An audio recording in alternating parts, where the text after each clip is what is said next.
పల్లవి Bharat YouTube channel viewers కి మహాపండితుడైన అనిపెద్ది నరేష్ శర్మ గారిని మీకు పరిచయం చేస్తున్నాం. నమస్కారం. శుభం ప్రియ. నరేష్ శర్మ గారు, రేపు 3వ తారీఖు చంద్రగ్రహణం వస్తుంది కదా, దాని యొక్క శుభ ఫలితాలు, దాని యొక్క విశేషాలు మా వ్యూవర్స్ వివరిస్తారా? అట్లాగే తప్పకుండా. శుక్లాంబరధరం విష్ణుం శశివర్ణం చతుర్భుజం ప్రసన్నవదనం ధ్యాయేత్ సర్వవిఘ్నోపశాంతయే. సనాతన ధర్మంలో మనకి పుణ్యాన్ని సంపాదించుకునేటువంటి విషయాలు చాలా ఉన్నాయి. వాటిల్లో సంక్రాంతి పండుగ, ఇట్లాగే ఉగాది పండుగ, ఇటువంటి పండుగలు చాలా ఉన్నవి.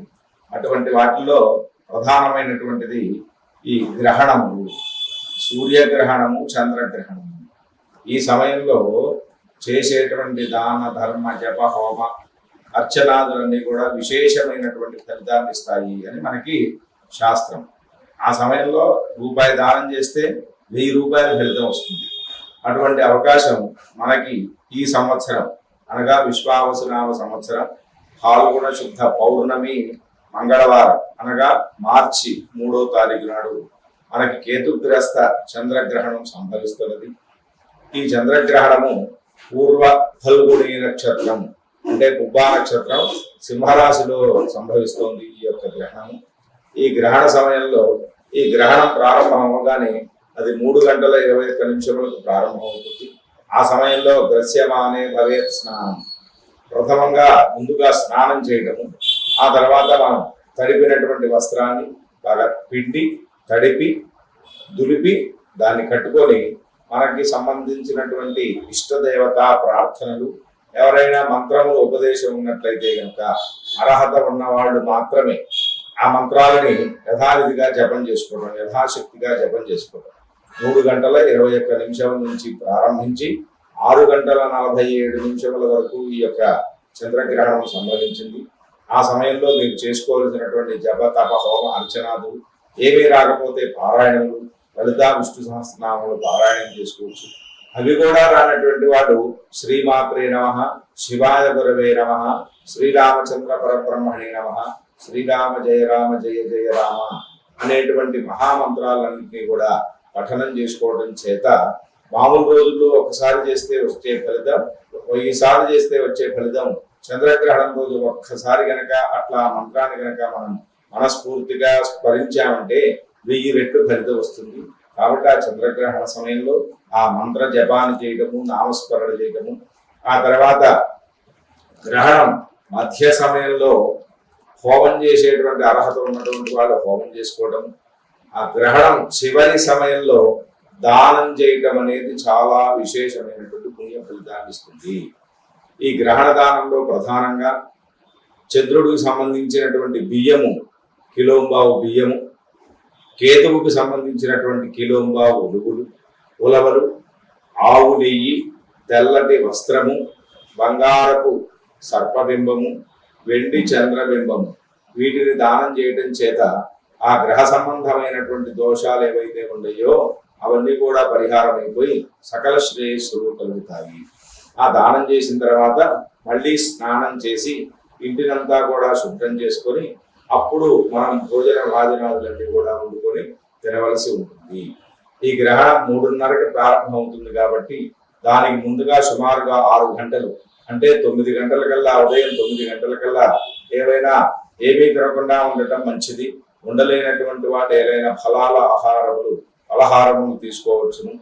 గర్భిణీ స్త్రీలైతే కనుక గ్రహణానికి 1:30 ముందు వరకు అంటే సుమారుగా 2-2:30 లోపు అవన్నీ తీసుకోవాలి. గ్రహణ సమయంలో గర్భిణీ స్త్రీలు ఒక గదిలోకి వెళ్ళి ఆ గ్రహణ కిరణములు ఏమీ ఆ గర్భం మీద పడకుండా చూసుకునేలా జాగ్రత్త చర్యలు తీసుకోవాలి. ఈ విధంగా ఆ గర్భిణీ స్త్రీలు ఆ గ్రహణానికి సంబంధించినటువంటి కిరణములు పడకుండా చూసుకోవాల్సి ఉంటుంది. ఉండలేనటువంటి వాడు బాల వృద్ధాతురైర్ వేనా అని శాస్త్రం చెప్పింది. బాలలు, చిన్న పిల్లలు ఉంటారు, వాళ్ళ ఆకలి తట్టుకోలేరు. కాబట్టి వాళ్ళు ఏదైనా ఆహారం తీసుకోవాల్సి వస్తే కనుక ముందుగా తీసుకోవడం వల్ల దోషం లేదు. అట్లాగే అనారోగ్యంతో బాధపడుతుండేటువంటి వాడు, వాళ్ళకి కూడా ఈ అవకాశం ఉంది. మరి పొద్దున్నే 9 నుంచి మానేయాల్సిన పని లేదు. కొంచెం 2:30-3 గంటల లోపు ఈ ఆహార పదార్థాలని తీసుకోవచ్చు. అట్లాగే గర్భిణీ స్త్రీలు కూడా అంతే. 3 గంటలలోపు ఏదైనా ఆహార పదార్థాలు తీసుకోవచ్చు. గ్రహణం ప్రారంభమైన దగ్గర నుంచి మాత్రం ఏ ఆహారం తీసుకోకుండా ఉండటం అనేది చాలా ఉత్తమమైనటువంటి పద్ధతి. కాబట్టి అట్లా ఆ విధంగా ఆ గ్రహణ నియమాలను పాటిస్తూ ఉండటం. గ్రహణం రోజు ఈ దానం చేయలేనటువంటి వారు అవకాశం లేకపోతే తెల్లవారైనప్పటికీ అంటే 4వ తారీఖు బుధవారం నాడైనా ఈ యొక్క గ్రహణ సంబంధమైనటువంటి దాన ధర్మములు చేసి ఆ గ్రహణ దోషములు పోగొట్టుకొని సకల శ్రేయస్సులు పొందుదురుగాక. చంద్రగ్రహణం అంటే పగల అవసరం, పగల సూర్యుడు కదా ఉంటాడు. మంచి ప్రశ్న అడిగారు స్వామి. ఇది గ్రస్తోదయ గ్రహణం అంటే ఆ యొక్క కేతువు అట్లా పట్టుకోవడం అనేది ప్రారంభం చేసి దగ్గరికి వస్తూ ఉండగా దాని గ్రహణ ప్రారంభ కాలం.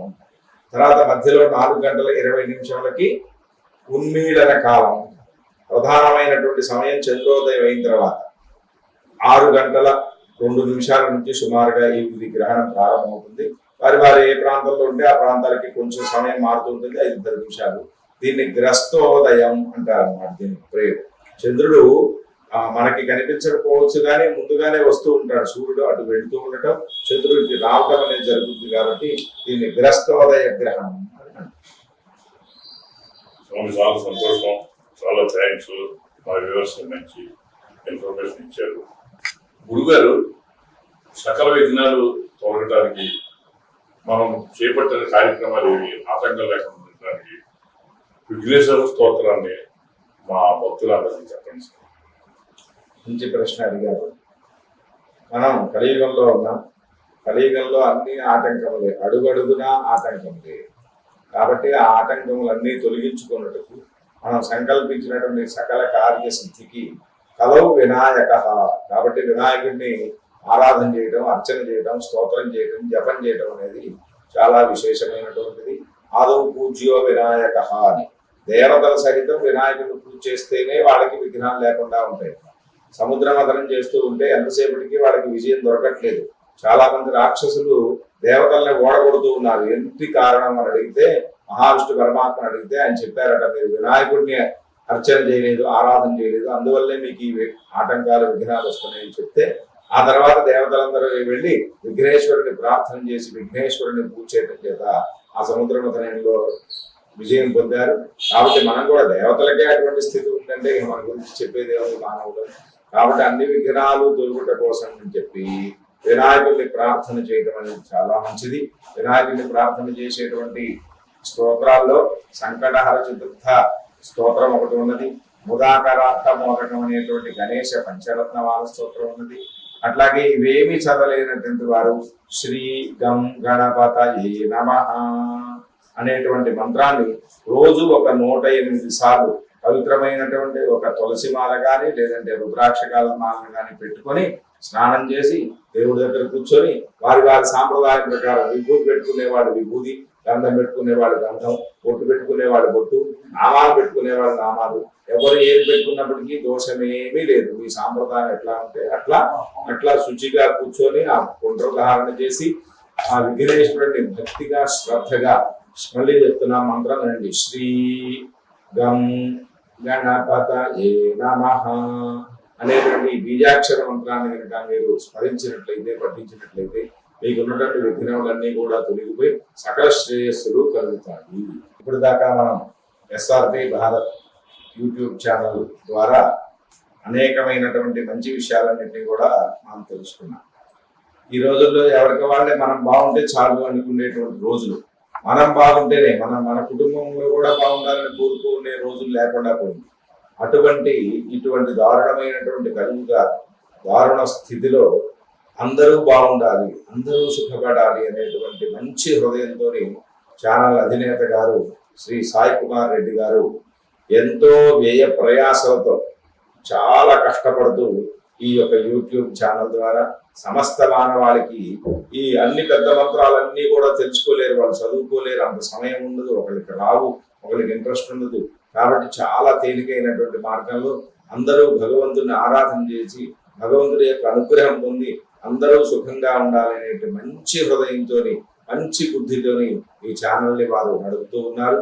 వారి యొక్క మనస్సుకి నేను చాలా సంతోషపడ్డాను. వారి యొక్క ఈ మనస్సు ఇట్లాగే ఆ మనసులో భావాలు ఇంకా అభివృద్ధి చెందుతూ సమస్తమైనటువంటి మానవాళికి వారి సకల శ్రేయస్సులు కలిగేలాగా వారి ప్రయత్నం ఎప్పుడూ కూడా విఫలంగా కాకుండా సఫలమవ్వాలని చెప్పి మనసా వాచా కర్మణ కోరుకుంటూ భగవంతుడైనటువంటి ఆ యొక్క రామచంద్రమూర్తిని ప్రార్థన చేద్దాం. శ్రీరామ రక్ష సర్వ జగద్ రక్ష.